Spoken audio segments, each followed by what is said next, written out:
अस्सलाम वालेकुम व्यूअर्स, क्या हाल चाल हैं। उम्मीद करती हूँ आप सब खैरियत से होंगे, ठीक ठाक होंगे। अल्लाह ताला के फजलो करम से मैं भी बिल्कुल ठीक हूँ। इधर मैं शाम की चाय बनाकर ले आई हूँ और अब यही है कि आपके साथ जो है चाय पीते हुए व्लॉग का वॉइस ओवर कर रही हूँ और फिर आपके साथ इंशाल्लाह वीकेंड पे शेयर करूँगी vlog.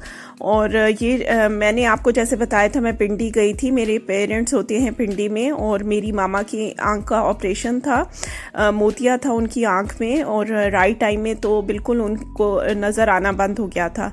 So it was very vital कि उनका ऑपरेशन होता, तो बिल्कुल भी मतलब उसको निगलेक्ट नहीं किया जा सकता था। सो उन्होंने करवाया है, अल्हम्दुलिल्लाह ऑपरेशन सक्सेसफुल है। शी इज़ रिकवरिंग और मेडिकेशंस पे हैं वो, और आफ्टर वीक उनका चेकअप है। उसमें उम्मीद है कि उनका जो है सक्सेसफुली सारे जो विज़न के प्रॉब्लम्स हैं और सारे सक्सेसफुली हल हो जाएं। सो ये पिंडी की अम्मी के घर का थोड़ा सा व्यू है, थोड़े क्लिप्स हैं आपके साथ शेयर किए। बच्चे अपने कज़न से मिले थे। उन्हें तो बच्चों को नहीं होता सिचुएशन का इतना ज़्यादा पता, तो वो तो बहुत ज़्यादा खुश थे और खेल कूद रहे थे। लेकिन मेरी यही कोशिश थी कि अम्मी को ज़्यादा टाइम दूँ और उनकी जो नॉर्मल डेली लाइफ के चोर्स हैं उसमें हेल्प करवाऊँ। तो इधर मैंने जो है आलू गोश्त बना लिया।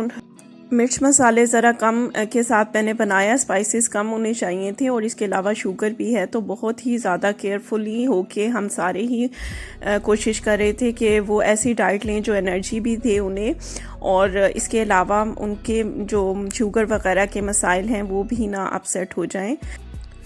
ये मशीन है इधर अब्दुल्ला की आटा गूंदने की मशीन है, और ये अम्मी से भी नहीं गूंदा जाता, मेरी भाभी की है।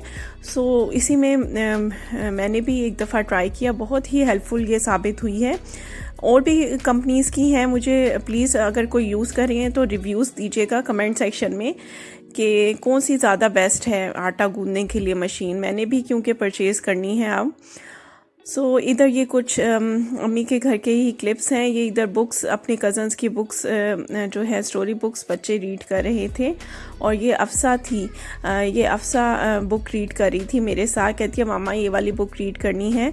सो मैं पिक्चर्स ही देख के मैं थकी हुई थी काफ़ी, सो पिक्चर्स देख के उसे पढ़ाना चाह रही थी। मेरी तीनों बेटियों को ही बुक रीडिंग का बहुत शौक़ है और मैं कहती हूँ कि इससे अच्छी चीज़ नहीं। अगर बच्चों को बचपन में ही बुक रीडिंग की आदत हो तो बहुत कुछ वो सीख सकते हैं। कहते हैं ना कि एक जो किताब है वो आपकी तन्हाई की साथी होती है, और इसी तरह जो है इंसान अगर बुक पढ़ रहा हो तो तन्हाई का एहसास ही नहीं होता, बोरियत ही नहीं फील होती। तो तुझसे पापा छोटे बेबीज हैं उनके साथ। हाँ। ये क्या है?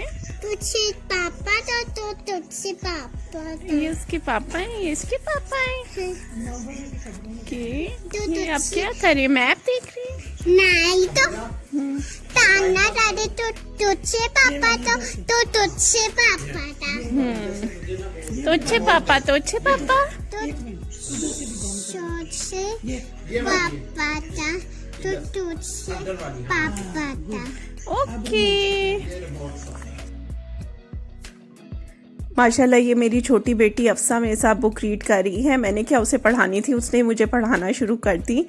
और बस बच्चों को ये नेचुरल इंस्टिंक्ट होता है बच्चों का कि हर चीज़ में उन्हें ना मामा पापा चाहिए होते हैं। कोई भी चीज़ नज़र आ जाए, इसके ये मामा है, इसके ये पापा हैं, और ऐसे ही वो खेलते हैं। So beautiful and so cute. और ये कितनी ही अच्छी बात है कि फेरी टेल्स और बच्चों की स्टोरी बुक्स का हमेशा एंड हैप्पी ही होता है। सो बच्चे ये बचपन से ही परसीव करते आते हैं कि हर चीज़ का, हर स्टोरी का एंड जो है हैप्पी ही होगा। सो अल्लाह ताला से यही दुआ है कि हमारी भी ज़िंदगी की जो स्टोरीज़ हैं, हमारी लाइफ स्टोरीज़, उन सब का हैप्पी एंड ही हो। आफ्टर ऑल हर कोई जो है बहुत से फेजेस से इंसान गुज़रता है, अप्स एंड डाउन्स आती हैं। लेकिन कल ही बैठी मैं सोच रही थी कि कहाँ से बंदा ज़ीरो से स्टार्ट करता है और आहिस्ता आहिस्ता आहिस्ता आहिस्ता मेहनत के बलबूते पे, अपनी पेशेंस के बलबूते पे अल्लाह ताला उसको ज़रूर उसका फल देते हैं। और कभी भी जो है मायूस नहीं होना चाहिए और कोशिश करते रहना चाहिए। इंशाअल्लाह अल्लाह ताला इस दुनिया के लोग कुछ भी नहीं कर सकते, किसी के पास इतनी पावर नहीं। जो आसमानों के ऊपर रब बैठा हुआ है वही सब कुछ उसी के इख्तियार में है। सो उसी से मांगना चाहिए और उसी से होपफुल रहना चाहिए। एक मुसलमान की यही एक मोमिन की निशानी है कि वो होपफुल रहता है। सो कभी उम्मीद नहीं छोड़नी चाहिए। बुरे के बाद अच्छा वक्त ज़रूर ही आता है और बस यही अल्लाह से दुआ करनी चाहिए उस अच्छे वक्त को अल्लाह ताला कंसिस्टेंट रखे और किसी भी कोताही की वजह से नाराज़ होकर हमसे वो नेमत ना छीने। सो हर स्टोरी का हैप्पी एंड ही अच्छा लगता है। इधर वापसी का सफ़र शुरू हो गया है और जीटी रोड से हमने वापसी की और बच्चे बस बहुत ही, हम तकरीबन 9:30-10 के करीब घर से निकले और यही था कि अगले दिन कश्मीर डे हॉलीडे था। सो हमारा यही प्लान था कि बस रात को बेशक लेट नाइट पहुँचे, सुबह रेस्ट हो जाएगा, वरना पूरा छुट्टी का दिन ही ज़ाया हो जाता है सफ़र में। और मेरे हस्बैंड का ऑफिशियल टूर था इस्लामाबाद में। सो वो तो बहुत ज़्यादा थक जाते हैं, जब भी वो इस्लामाबाद से आते हैं बहुत ज़्यादा थक जाते हैं, क्योंकि इधर भी काम उनको जो है पेंडिंग में गए होती हैं और उनको मैनेज करते उन्हें बहुत ज़्यादा फ़िज़िकल और इसके अलावा मेंटली बहुत ज़्यादा थक जाते हैं।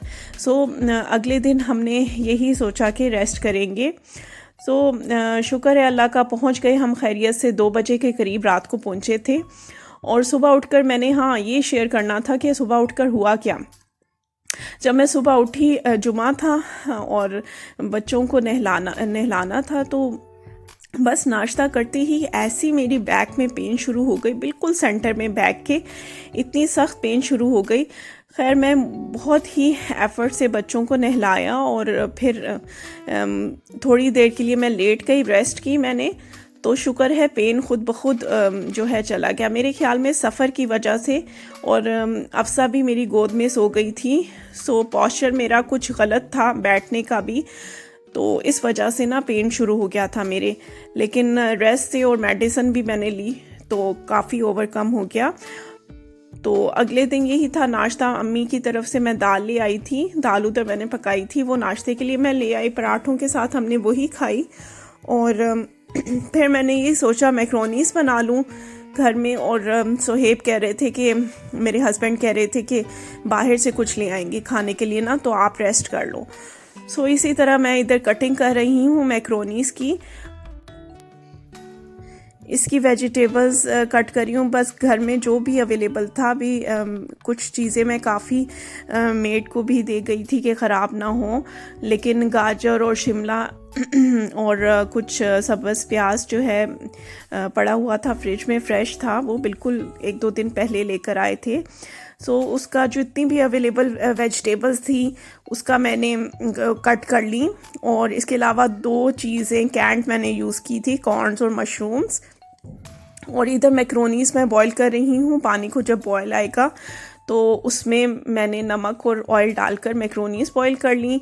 और इसके अलावा चिकन मैंने गलाने के लिए साथ रखा हुआ है, जिसमें मैंने कुटी हुई लाल मिर्च, सिरका और चिली सॉस थोड़ी सी डाली है और नमक डाला है। बस इसी में गल जाएगा ये चिकन। ये देखें कितना अच्छा गल गया है और साथ वेजिटेबल्स भी कट हो गई हैं। बिल्कुल चाइनीज़ जो भी आपने डिश बनानी होती है ना, उसकी यही ट्रिक है कि सारी चीज़ें पहले ही रेडी कर लो और जस्ट 10 मिनट्स लगते हैं। कुकिंग टाइम 10 मिनट्स है। जो कुकिंग जो प्रेपरेशन होती है उसमें काफ़ी टाइम लग जाता है, कटिंग वगैरह में 30 मिनट्स लग जाते हैं।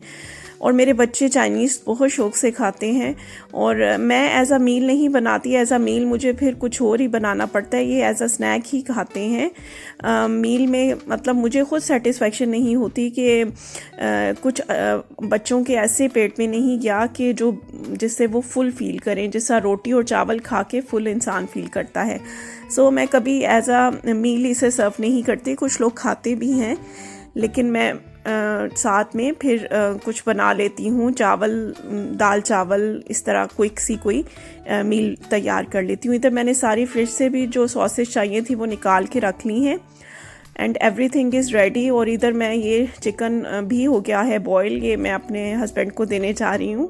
और वो इस तरह की छोटी मोटी हेल्प ले लेनी चाहिए हस्बैंड से। और मेरे माशाल्लाह बहुत अच्छे हस्बैंड हैं, कोऑपरेटिव हैं, हेल्पफुल हैं and he is very caring माशाल्लाह। और इधर उनको मैंने दे दिया, छुट्टी वाले दिन कुछ ना कुछ हेल्प करा ही देते हैं इस तरह की। और वर्किंग डेज़ में मैं खुद ही नहीं कहती, वो इतनी लेट आते हैं और थके हुए भी होते हैं। सो इधर अब कुकिंग स्टार्ट हो गई है। इधर गार्लिक को मैंने सॉटे कर लिया।